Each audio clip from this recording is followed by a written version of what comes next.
L'émission Rencontre est rendue possible grâce à la participation de Décor RT, créateur d'ambiance.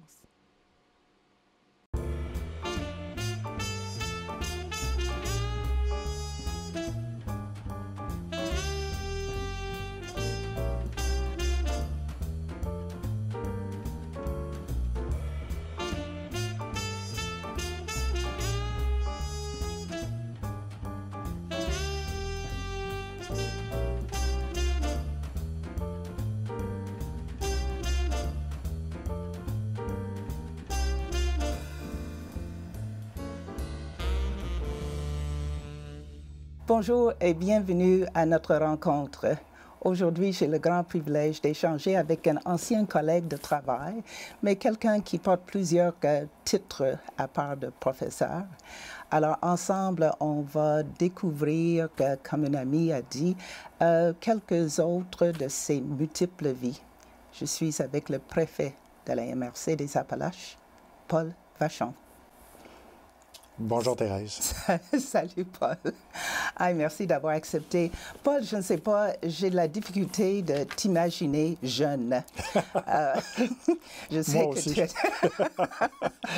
Mais peux-tu décrire ta jeunesse, famille, jeune Paul, tes rêves, tes peurs? Je laisse la parole. Je suis né à East Boston, alors un petit village, et ce village-là était marqué par les mines. Tout près de chez nous, près de la maison, il y avait une mine d'amiante qui s'appelait la Québec Asbestos à cette époque-là. Mon grand-père y a travaillé, mon père a également travaillé. Donc, toute la vie des gens était en fonction de la vie de la mine. Oui. Le lundi, c'était la journée du lavage, tout simplement parce que le moulin de la mine arrêtait pour les réparations. Alors, à ce moment-là, il n'y avait pas de poussière, puis tout le monde l'avait. Moi, j'ai toujours pensé qu'au Québec, que tout le monde lavait son linge le lundi. C'était comme ça que ça fonctionnait. Je suis un baby boomer, donc il y avait énormément d'enfants. On était nombreux. Ça fait que mon enfance s'est passée... J'ai eu une enfance très, très libre, puis elle s'est passée à jouer avec, j'allais dire, des dizaines d'enfants, mais j'exagère pas, c'était des dizaines et des dizaines. Alors, l'hiver, on montait sur les bancs de neige, on n'avait pas des jeux très sophistiqués. Non, ouais. Les gars se montaient sur les bancs de neige et se battaient pour dominer le banc de neige. Puis habituellement, on jouait à toutes sortes de jeux, là, notamment au cowboy. Puis personne ne voulait faire les Indiens, bien sûr. Là, mais on avait ce genre de jeu-là où on reproduisait ce qu'on voyait. Par exemple, on avait trouvé un endroit qu'on appelait la petite mine. Alors, on s'amusait dans le sable de mine, ce qui aujourd'hui, pour la santé publique, serait absolument épouvantable. Affreux, et oui. nous, on faisait des petits chemins dans le bois avec ça. Puis une enfance heureuse, libre. Mais il y avait un aspect que moi j'avais et que les autres n'avaient pas. C'est j'aimais lire. Alors, je ne participais pas aux jeux d'équipe, le baseball, le softball, des choses comme ça, là. Je lisais beaucoup, tout ce qui Tu pouvait... n'étais pas un sportif, Non. c'était plus... Non, j'étais un intellectuel, mais je ne le savais pas. J'aimais lire tout simplement, puis quand j'avais pas de lecture, ben, tout ce qui me tombait sous la main, c'est ce que j'aimais. Et j'aimais aller au cinéma. À East Boston, on avait un cinéma qui s'appelait le cinéma Perrault, et j'aimais beaucoup aller au cinéma. Tu m'avais raconté une fois que tu avais une affinité pour les couleuvres. Donc, peux-tu expliquer c'était quoi, puis comment ça s'est développé? En fait, j'avais pas d'affinité, c'est que j'avais peur. Puis pour moi, quand j'étais inquiet de quelque chose ou que j'avais peur de quelque chose, dans mon esprit d'enfant ou d'adolescent, le seul moyen était d'affronter cette peur-là. Fait que comme j'avais peur des couleuvres, j'ai décidé à un moment donné que j'attrapais des couleuvres, puis que j'en ai gardé en cage. Puis là, je trouvais que c'était un animal qui était intéressant, qui était un peu inoffensif. Alors, j'avais des couleuvres, j'en mettais dans mes poches, puis je lisais, puis j'avais les couleuvres sur moi. Puis Est-ce que tu as réussi? Ça t'a aidé à surmonter? Absolument, absolument. Au départ, je pensais que c'était dégoûtant, tu sais, je pensais que c'était gluant. C'était pas ça du tout. En fait, c'était ce que j'ignorais à l'époque, c'était un apport de connaissance, une curiosité. Mais il fallait d'abord vaincre la peur. Ce que mon père n'a pas apprécié, c'est que j'avais pris ces châssis doubles pour faire mes cages à couleuvres. Alors, quand il est arrivé de la mine, il a moins aimé mon organisation. Ça, c'était pas une bonne idée. Non, c'était pas une bonne idée. Tu as dit que tu avais une passion pour la lecture et bien sûr l'histoire. D'où vient cette passion, ce goût d'apprendre comme ça? Bien, j'aimais lire. Donc, on lisait des comics, ça, à une époque. C'était des dessins animés que, encore une fois, là, sur les cow-boys et les Indiens, ou beaucoup de guerres, là, il y avait beaucoup de publications qui étaient faites en dessin animé là-dessus. Je lisais ça. Puis ensuite de ça, adolescent, je me suis mis à lire des romans qui étaient écrits par Henry Verne, qui s'appelait Bob Moran. Alors, je lisais ça beaucoup. Je les ai à peu près tous lus. Et puis, plus tu vieillis, bien évidemment, tes lectures deviennent plus intéressantes. J'ai lu les romans de Jules Verne, puis tout ça.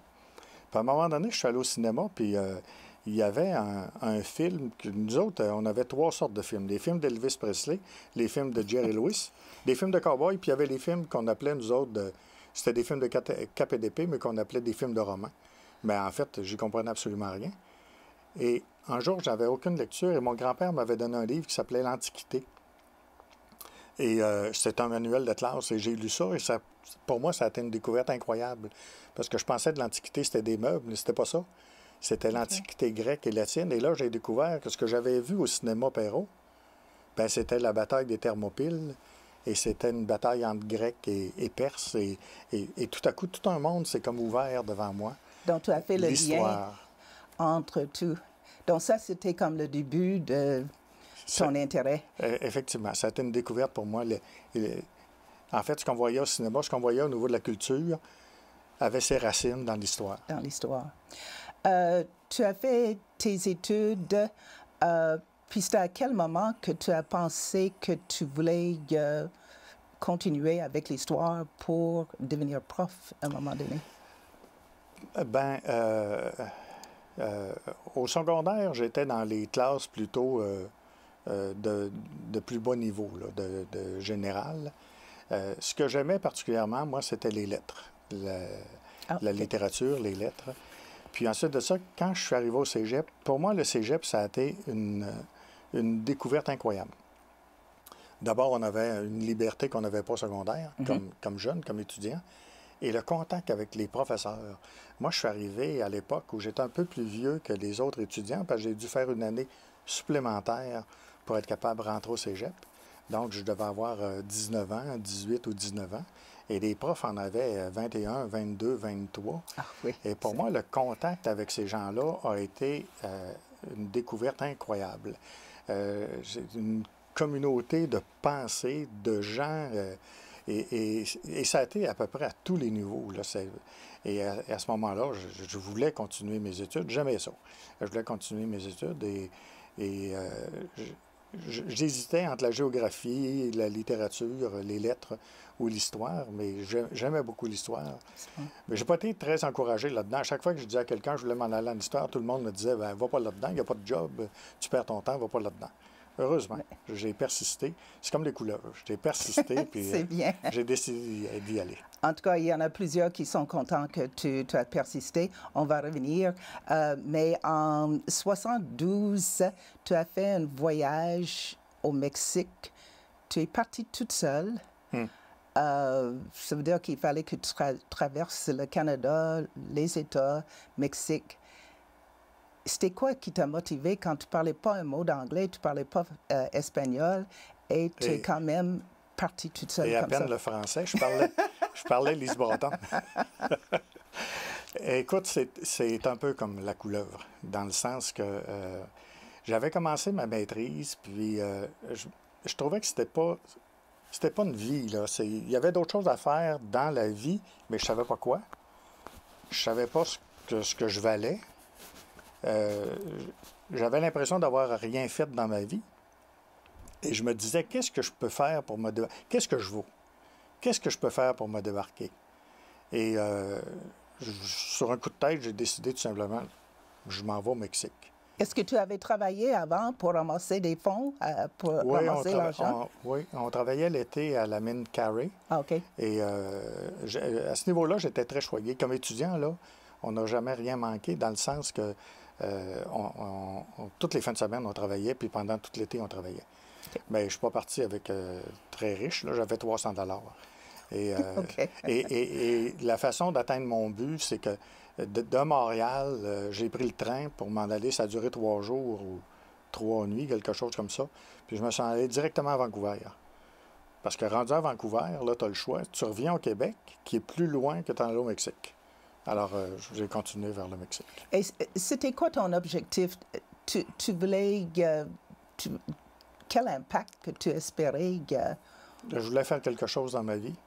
Puis, je ne savais pas quoi faire.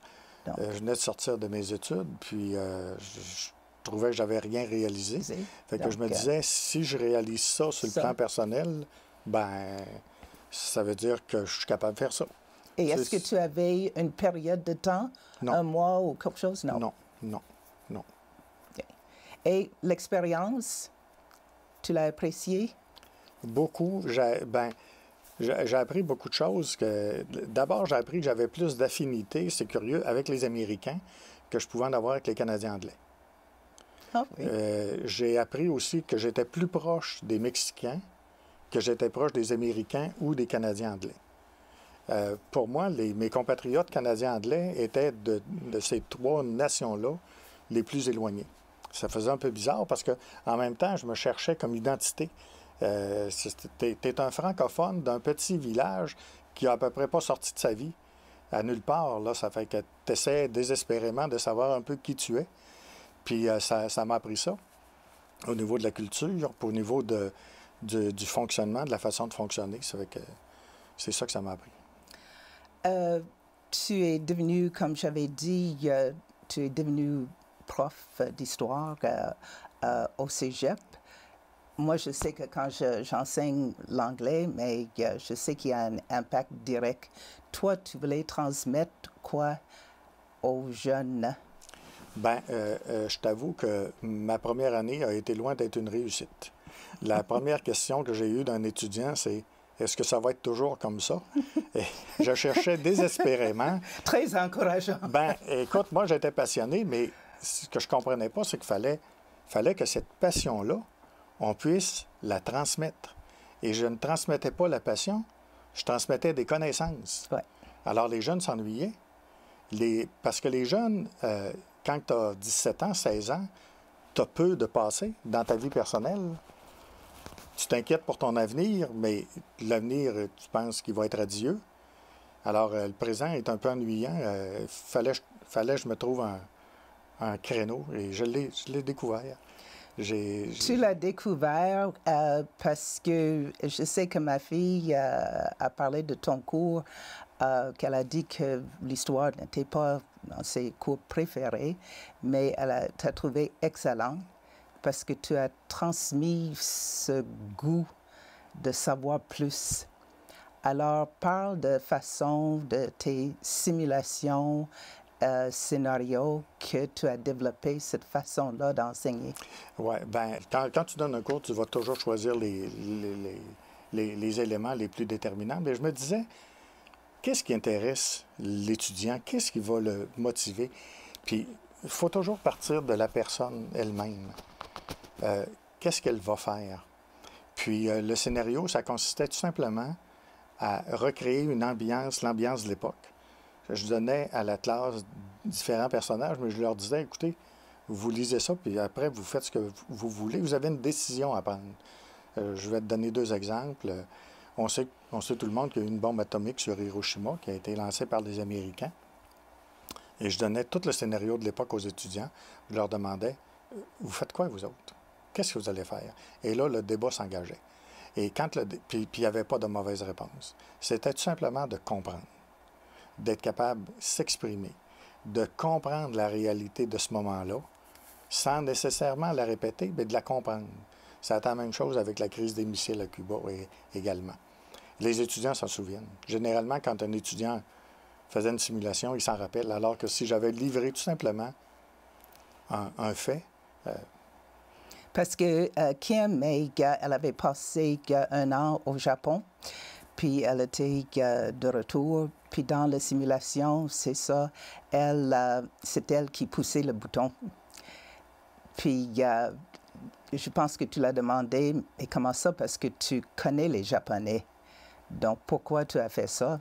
Elle ne se rappelle pas exactement, mais elle a trouvé que c'était tellement intéressant parce que c'est ça, tu places les étudiants dans la situation au lieu de tout simplement transmettre l'information comme ça. Oui, puis pour moi, l'histoire n'était pas une situation de fait. Quand les étudiants me demandaient quelle date tel événement est arrivé, la plupart du temps, je l'ignorais. Puis je leur disais, écoutez, n'importe quel volume va vous donner la réponse. Ce qui est important, c'est pourquoi.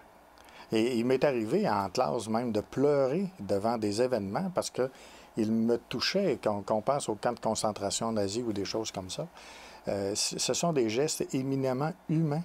L'histoire, c'est l'histoire de l'humanité, c'est notre histoire à nous. La société ne peut pas être meilleure que ce que nous sommes. Et on ne peut pas imputer la faute aux autres. La société, c'est nous. Alors, c'est à nous, maintenant, d'y travailler. Tu avais une façon unique de souligner pour les étudiants d'apprendre et tout ça, mais tu avais aussi une façon unique de souligner le départ d'un collègue de travail. Alors, parle-nous de ton rôle comme fanfreluche. Oh mon Dieu! Tu n'attendais pas ça. Je vois que tu avais fait des recherches. C'était quoi que tu dans mon enfance, on écoutait des émissions. Je suis en train de rougir. On écoutait des émissions pour enfants. Et entre autres, c'était la boîte à surprise. Et dans la boîte à surprise, il y avait toujours une petite émission qui s'appelait Fanfreluche. Et Fanfreluche, c'était une poupée qui racontait une histoire. Alors, une de mes collègues, Lynn Clich, lorsqu'elle a quitté pour aller à Montréal comme enseignante, on l'avait fêtée, on lui avait fait une fête. Et je m'étais déguisé, c'était de toute beauté, en Fanfreluche. J'avais un kilt écossais, là, puis des tresses, une perruque, puis un grand livre, puis on lisait l'histoire avec la petite chanson « Fanfreluche va raconter une histoire à sa manière ». Alors, c'était ça. J'ai hâte d'avoir ça. Tu peux être sûr que je vais trouver une photo. Oh, j'en ai. Ah oui, il y en a d'autres aussi.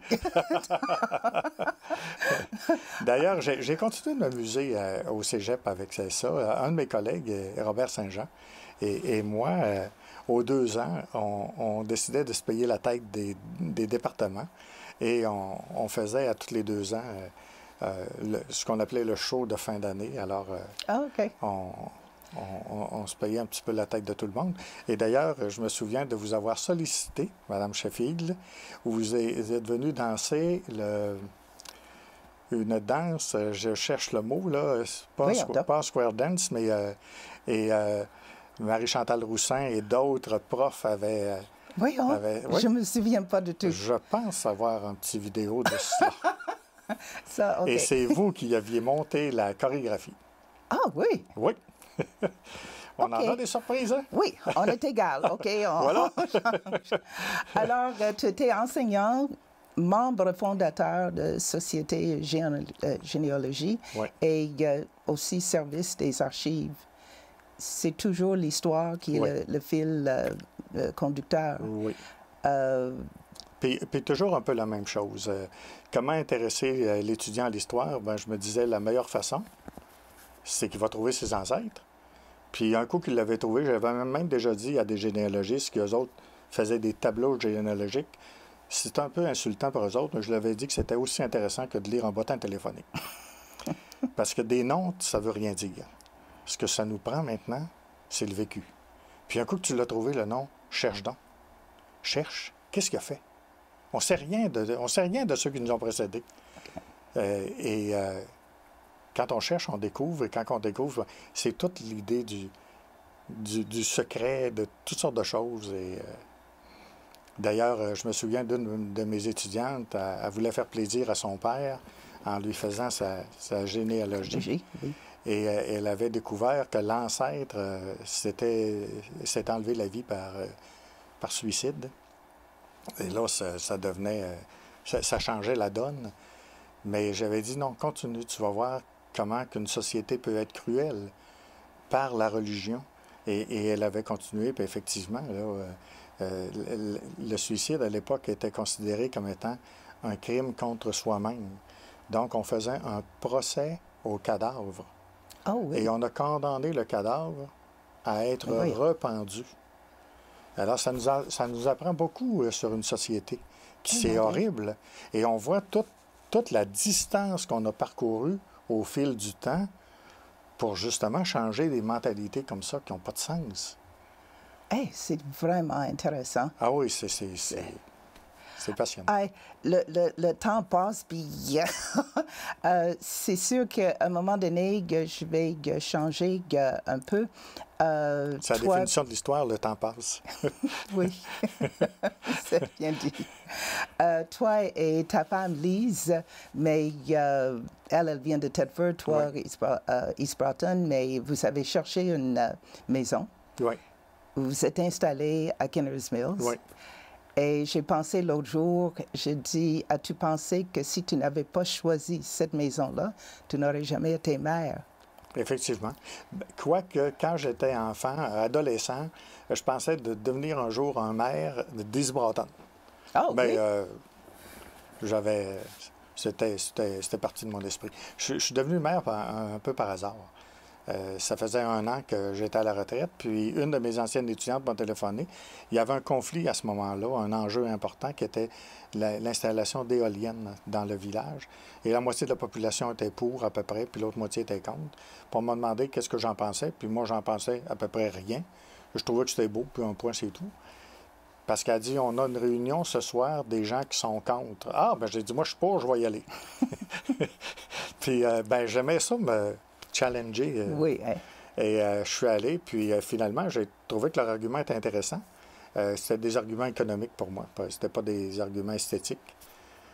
Et bon, on a décidé de se présenter à la mairie, puis... mais ça a été une période difficile de ma vie. Je sais que c'était une période difficile, mais tu as réussi quand même à travailler avec les gens et de réunir le monde. Oui. Pour qu'ils travaillent avec toi et décident de ceux qui étaient contre, qui voulaient te garder. Oui. Et aujourd'hui, ça fait combien de temps que tu es... Ça fait 12 ans. Ça fait 12 ans.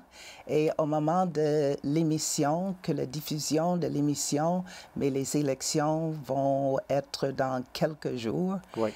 Tu ne te présentes plus. Non. Et donc, tu tires les révérences, oui. Puis c'est le relax. Oui. Puis une des raisons pour lesquelles je ne me présente pas, c'est que je constate que le dynamisme est moins là. Et il ne faut pas devenir un boulet, il ne faut pas devenir moins que ce qu'on était ou que ce qu'on est. Il ne faut jamais accepter ça. On n'a pas le choix physiquement, mais intellectuellement, il ne faut pas accepter ça. Alors, il faut donner sa place et il faut continuer d'aider. Alors, je donne ma place. C'est bien. On n'a pas parlé de verger des clochers, qui est le verger que toi, tu as avec les pommes et tout ça. On n'a pas beaucoup de temps, mais il y a ça. Est-ce que tu vas passer plus de temps? Bien, ça se résume à une phrase, le verger des clochers. Mieux vaut regarder rougir une pomme qu'une personne. C'est moins stressant. Toi, tu étais sur le point de rougir tantôt. Oui, voilà. En tout cas, Paul, on aurait pu continuer encore longtemps. Je voulais juste te dire que tu n'aurais jamais pensé, quand j'ai pris ma retraite, c'est toi qui présidais. Tu n'aurais jamais pensé qu'un jour, je ferais une entrevue avec moi. Non, mais ça me fait tellement plaisir. Et on pourrait changer les rôles, peut-être, à un moment donné. J'aimerais beaucoup, moi, faire une entrevue avec toi. On va en parler. On verra. Okay. En tout cas, merci beaucoup, Paul. Merci beaucoup, Thérèse. Et merci à vous, les auditeurs. J'espère que vous avez apprécié l'échange et vous avez pris d'autres informations sur Paul Vachon que sa vie professionnelle. C'est toujours un plaisir d'animer cette émission. Alors, soyez le nôtre la semaine prochaine pour une autre rencontre.